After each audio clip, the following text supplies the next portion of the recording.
Hello everyone, welcome to वेदीफाइल। तो आज हम बात करेंगे बच्चों ट्रेंड्स इन फिजिकल प्रॉपर्टीज की। किसकी बात करेंगे? Trends in physical properties. Physical properties के अंदर ट्रेंड्स क्या होते हैं, कैसे कोई चीज इंक्रीज होती है, कैसे डिक्रीज होती है, उसके बारे में बात करेंगे।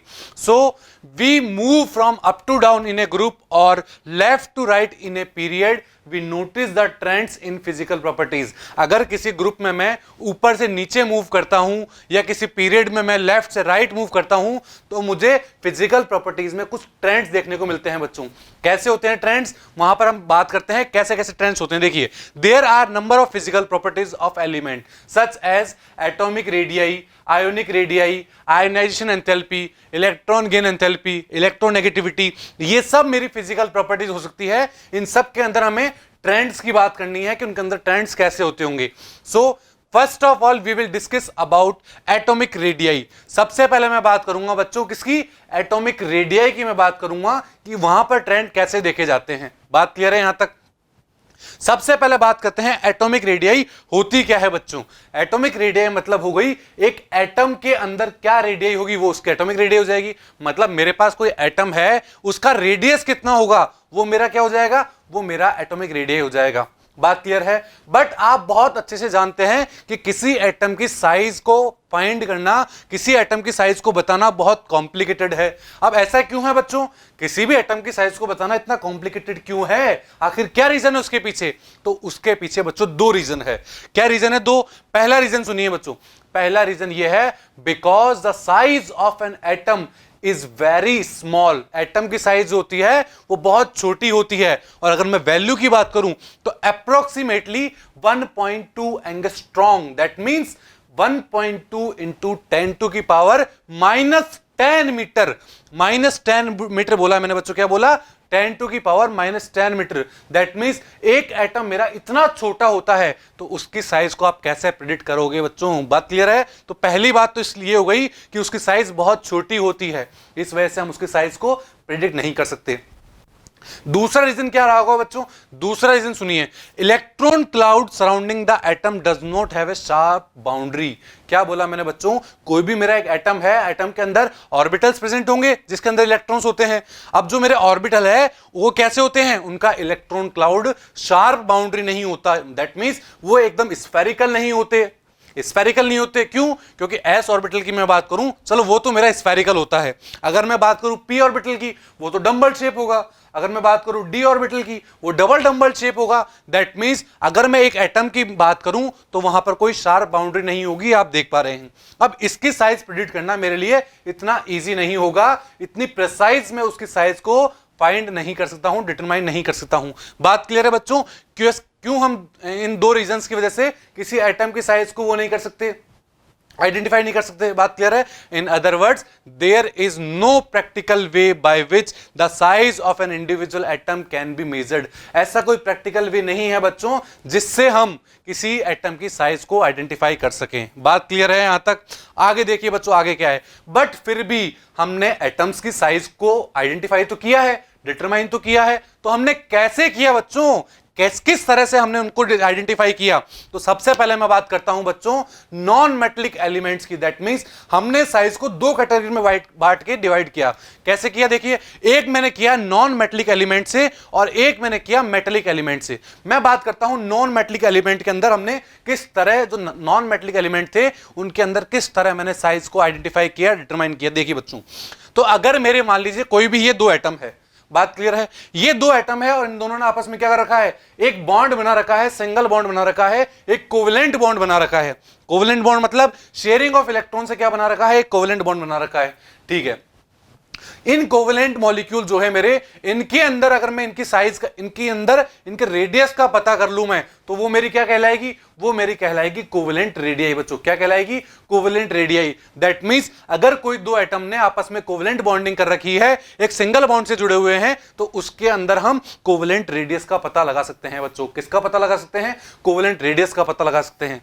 बात क्लियर है यहां तक बच्चों? For example the bond distance in chlorine molecule, मतलब Cl2 के अंदर क्या होगी बॉन्ड डिस्टेंस? वो होगी मेरी 198 पिकोमीटर। जैसा कि आप देख पा रहे हैं यहां पर दो क्लोरीन एटम प्रेजेंट है। अब मेरी बॉन्ड डिस्टेंस क्या होगी बच्चों? बॉन्ड डिस्टेंस का मतलब हो गया क्लोरीन के एक एटम के अंदर जो न्यूक्लियस है वहां से लेके दूसरे एटम के बीच में जो न्यूक्लियस है उसकी जो डिस्टेंस है वो हो जाएगी मेरी बॉन्ड डिस्टेंस। बात क्लियर है? और अगर मैं इस बॉन्ड डिस्टेंस का हाफ कर देता हूं तो मेरे पास क्या आ जाएगी बच्चों? मेरे पास आ जाएगी एटॉमिक रेडियस आ जाएगी। तो इसके अंदर आप देख पा रहे हैं कि बॉन्ड डिस्टेंस है 198 पिकोमीटर, और अगर मैंने उसका हाफ किया तो मुझे क्या मिल गया? मुझे कोवेलेंट रेडियाई मिल गई, और वो कितनी हुई? 99 पिकोमीटर होगी बच्चों। दैट मींस एक क्लोरीन के अंदर उसकी एटॉमिक रेडियाई कितनी हो जाएगी? कोवेलेंट रेडियाई कितनी हो जाएगी?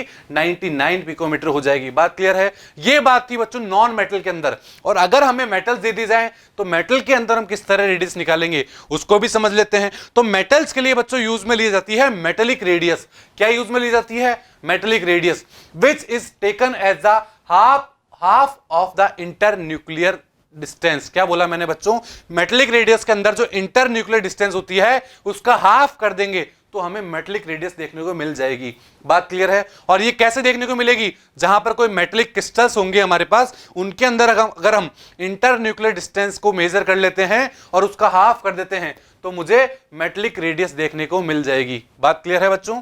For example, the distance between two adjacent copper atom in solid copper is 256 picometre. क्या बोला मैंने बच्चों? मैं बात करता हूं दो सॉलिड कॉपर दिए गए हैं मेरे पास। बात क्लियर है? उनके बीच की डिस्टेंस, दो कॉपर मेटल जो है मेरे, उनके बीच की डिस्टेंस की मैं बात करूं, अगर इंटर डिस्टेंस की बात करूं मैं, इंटर न्यूक्लियर डिस्टेंस की बात, तो वो कितनी हो जाएगी? वो होगी मेरी 256 पिकोमीटर। कितनी होगी बच्चों?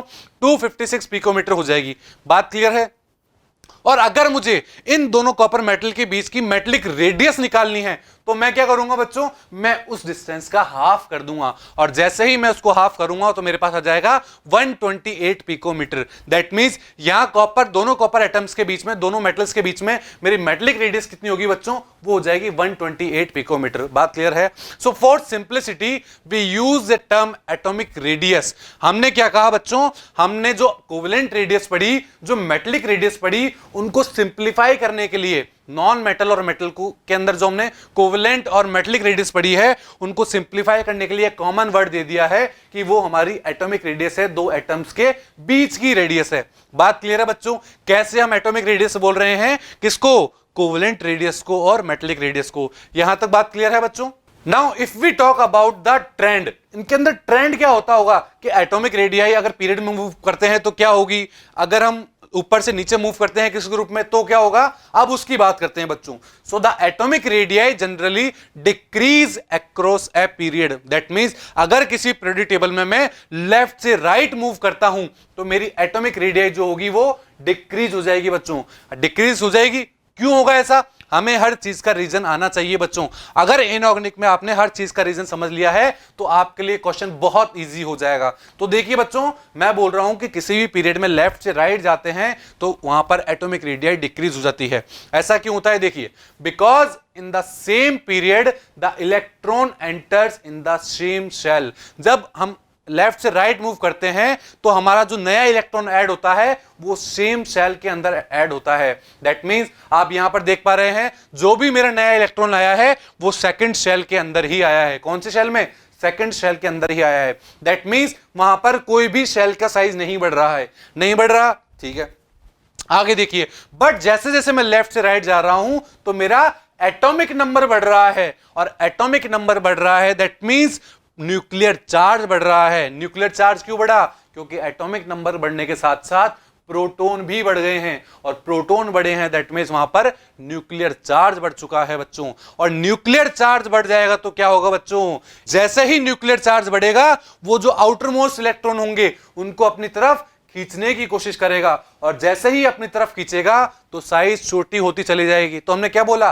लेफ्ट से राइट जाने पर न्यूक्लियर चार्ज बढ़ रहा था, और न्यूक्लियर चार्ज इंक्रीज हुआ तो न्यूक्लियर चार्ज ने उस इलेक्ट्रॉन को अपनी तरफ क्या करा? बहुत तेजी से खींचा, और अपनी तरफ खींचा तो साइज छोटी कर दी, साइज डिक्रीज कर दी। बात क्लियर है बच्चों?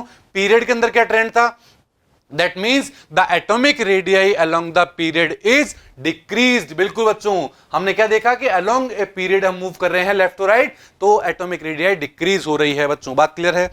If we make a graph between atomic radii and atomic number, अगर मैं एक ग्राफ ड्रॉ करता हूं बच्चों किस किस के बीच में, एटॉमिक रेडियाई और एटॉमिक नंबर के बीच में, आप देख पा रहे हैं, तो आप यहां क्या देख रहे हैं, यहां आप देख रहे हैं कि जैसे जैसे एटॉमिक नंबर बढ़ रहा है वहां पर क्या हो रहा है, वहां पर एटॉमिक रेडियाई डिक्रीज हो रही है बच्चों। कैसे डिक्रीज हो रही है, आप देख रहे हैं कि एटॉमिक नंबर जैसे जैसे बढ़ रहा है हमारी एटॉमिक रेडियाई डिक्रीज होती जा रही है। बात क्लियर है। तो ये ग्राफ भी हमें क्या बता रहा है कि एटॉमिक नंबर बढ़ने के साथ साथ इफेक्टिव न्यूक्लियर चार्ज बढ़ता है, और इफेक्टिव न्यूक्लियर चार्ज बढ़ गया तो वो इलेक्ट्रॉन को तेजी से अपने पास खींचेगा, और तेजी से अपने पास खींचेगा तो साइज कम कर देगा बच्चों, और साइज कम करते ही क्या हो जाएगी, एटॉमिक रेडियाई डिक्रीज हो जाएगी बच्चों। बात समझ में आई बच्चों कि पीरियड का क्या ट्रेंड था। अब मैं बात करता हूं ग्रुप की, but if we talk about vertical column और group of the periodic table, the atomic radius increases with increase in atomic number. जैसे ही जैसे मैं ग्रुप की बात करूं तो ऊपर से नीचे आने पर अगर एटॉमिक नंबर बढ़ रहा है बच्चों, क्या, अगर ऊपर से नीचे आने पर एटॉमिक नंबर बढ़ रहा है तो भी हमारी साइज इंक्रीज ही होती है। तो क्या होती है, इंक्रीज होती है। अब ऐसा क्यों होता है, जब हम लेफ्ट टू राइट मूव कर रहे थे एटॉमिक नंबर बढ़ रहा था तो साइज छोटी हो रही थी, बट अब यहां भी ऊपर से नीचे आ रहे हैं एटॉमिक नंबर बढ़ रहा है बट साइज छोटी नहीं हो रही है, यहां साइज बढ़ रही है। ऐसा क्यों बच्चों, समझिए बच्चों। So if we move down the group the principal quantum number, जिसे हम n से डिनोट करते हैं, इंक्रीजेस। क्या बोला मैंने बच्चों, मैंने बोला जैसे जैसे ऊपर से नीचे मूव करते हैं तो आप क्या देख रहे हैं, पहले इलेक्ट्रॉन फर्स्ट पीरियड में था, फिर सेकंड पीरियड, फिर थर्ड पीरियड, दैट मींस एक एक शेल बढ़ती जा रही है। जैसे अगर फर्स्ट पीरियड की बात करूं तो एक ही शेल होती है न्यूक्लियस के बाहर, अगर मैं सेकंड की बात करूं तो 2 शेल हो जाती है, अगर मैं थर्ड की बात करूं तो 3 शेल हो जाती है। दैट मींस वो जो मेरा इलेक्ट्रॉन है वो न्यूक्लियस से दूर चला जाता है। बात क्लियर है। दैट मींस मैं ग्रुप की बात करूं तो ऊपर से नीचे आने पर आप क्या देख रहे हैं, ऊपर से नीचे आने पर एटॉमिक रेडियाई इंक्रीज हो रही है बच्चों। क्या हो रही है, ऊपर से नीचे आने पर एटॉमिक रेडियाई इंक्रीज हो रही है। बात क्लियर है यहां तक बच्चों। तो ऐसा क्यों हुआ बच्चों, शेल्स बढ़ रही थी, हमने मान लिया। अब मैं बात करता हूं आगे बच्चों कि जैसे जैसे शेल बढ़ रही थी तो वहां पर क्या बढ़ रहा था, इफेक्टिव न्यूक्लियर चार्ज ही बढ़ रहा था, तो वहां पर भी साइज छोटी होनी चाहिए थी, बट ऐसा नहीं हुआ। ऐसा क्यों नहीं हुआ बच्चों, देखिए यहां पर ऐसा इसलिए नहीं हुआ क्योंकि जो न्यूक्लियस और आउटर मोस्ट इलेक्ट्रॉन था उनके बीच में क्या आते जा रहे थे, उनके बीच में आते जा रहे थे बच्चों क्या, इनर शेल इलेक्ट्रॉन्स आते रह जा रहे थे, और जो इनर एनर्जी लेवल थे, इनर शेल्स थे, वो क्या काम कर रहे थे, वो शील्डिंग का काम कर रहे थे। दैट मींस जो न्यूक्लियस था मेरा वो बाहर वाले इलेक्ट्रॉन्स को क्या कर रहा था, अपनी तरफ अट्रैक्ट कर रहा था, उससे शील्ड का काम कर रहे थे मेरे बीच वाले इलेक्ट्रॉन्स, और वो जो बीच वाले इलेक्ट्रॉन थे वो उस इलेक्ट्रॉन तक न्यूक्लियस का चार्ज नहीं जाने दे रहे थे। इसलिए हमने क्या बोला कि ऊपर से नीचे आने पर बच्चों क्या होता है, एटॉमिक रेडियाई इंक्रीज हो जाती है बच्चों। बात क्लियर है, समझ में आया बच्चों ऊपर से नीचे आने पर क्यों इंक्रीज होती है। अब अगर मैं यहां भी ग्राफ की बात करूं कि अगर मैं एटॉमिक रेडियाई और एटॉमिक नंबर का ग्राफ ड्रॉ करता हूं तो आप यहां क्या देख पा रहे हैं, यहां आप देख पा रहे हैं कि जैसे जैसे मेरा एटॉमिक नंबर इंक्रीज हो रहा है मेरी एटॉमिक रेडियाई क्या हो रही है, जैसे जैसे एटॉमिक नंबर इंक्रीज हो रहा है मेरी एटॉमिक रेडियाई भी इंक्रीज हो रही है। ग्रुप के अंदर क्या देखा आपने कि जैसे जैसे मेरा एटॉमिक नंबर बढ़ रहा है वैसे वैसे आप देख रहे हैं कि उसकी एटॉमिक रेडियाई भी इंक्रीज हो रही है। बात क्लियर है यहां तक बच्चों कि किस तरह एटॉमिक रेडियाई इंक्रीज होती है। बट यहां पर आप क्या देख पा रहे हैं बच्चों, देखिए अगर मैं यहां पर बात करूं एल्कली मेटल और हेलोजेंस की, किसकी, अगर मैं बात करूं एल्कली मेटल और हेलोजेंस की, तो वहां पर आप क्या देख रहे हैं बताइए बच्चों, दोनों के अंदर एटॉमिक रेडियाई तो बढ़ रही है बच्चों। क्या देख पा रहे हैं, हेलोजेंस और एल्कली के अंदर एटॉमिक रेडियाई तो बढ़ रही है, बट क्या देख रहे हैं बच्चों आप, यहां पर एल्कली मेटल की एटॉमिक रेडियाई हाई है। किसकी, एल्कली मेटल की एटॉमिक रेडियाई हाई है, बट हेलोजेंस की एटॉमिक रेडियाई कम है as compared to alkali metal. अब ऐसा क्यों बच्चों, हेलोजेंस की एटॉमिक रेडियाई कम क्यों है, क्योंकि हमने अभी पढ़ा कि अगर लेफ्ट से राइट में मूव करता हूं, अगर लेफ्ट से राइट में मूव करता हूं तो क्या होता है बच्चों बताइए, लेफ्ट से राइट मूव करने पर साइज डिक्रीज होती है, एटॉमिक रेडियाई डिक्रीज होती है, और अगर एटॉमिक रेडियाई डिक्रीज हो गई दैट मींस हेलोजन मेरे 17th ग्रुप में प्रेजेंट होते हैं जबकि एल्कली मेटल मेरे फर्स्ट ग्रुप में प्रेजेंट होते हैं, तो एल्कली मेटल की साइज क्या होगी, ज्यादा होगी, और इनकी साइज क्या हो जाएगी, इनकी साइज कम हो जाएगी, हेलोजेंस की साइज कम हो जाएगी। बात क्लियर है बच्चों। Note that the atomic radii of noble gases are not considered here. यहां पर मैंने बच्चों नोबल गैस की बात नहीं करी है। क्यों? क्योंकि नोबल गैस के अंदर क्या होता है बच्चों, वो मोनो एटॉमिक होते हैं। क्यों? वहां पर वॉन डेर वाल इंटरेक्शन पाए जाते हैं, तो वहां पर साइज इंक्रीज हो जाती है वॉन डेर वाल इंटरेक्शन के कारण। तो मैंने यहां पर नोबल गैस की बात नहीं की है बच्चों। बात क्लियर है? मैंने केवल और केवल फर्स्ट ग्रुप से लेके 17 ग्रुप जो होता है मेरा हैलोजन ग्रुप, वहां तक की मैंने यहां पर बात की है जनरल ट्रेंड के अंदर। बात क्लियर है? ये सब था बच्चों एटॉमिक रेडियाई के बारे में। तो आई होप आप सबको समझ में आया होगा कि किस तरह एटॉमिक रेडियाई का ट्रेंड काम करता है। अगर मैं लेफ्ट से राइट मूव कर रहा हूं तो क्या होता है, लेफ्ट से राइट मूव करने पर एटॉमिक रेडियाई डिक्रीज होती है। बट अगर मैं ऊपर से नीचे मूव करता हूं, टॉप टू बॉटम मूव करता हूं, तो क्या होगा, टॉप टू बॉटम मूव करने पर मेरी एटॉमिक साइज बढ़ रही है। बात क्लियर है? किस तरह हमने एटॉमिक रेडियाई का ट्रेंड पढ़ा। सो आई होप आप सबको समझ में आया होगा। Thank you.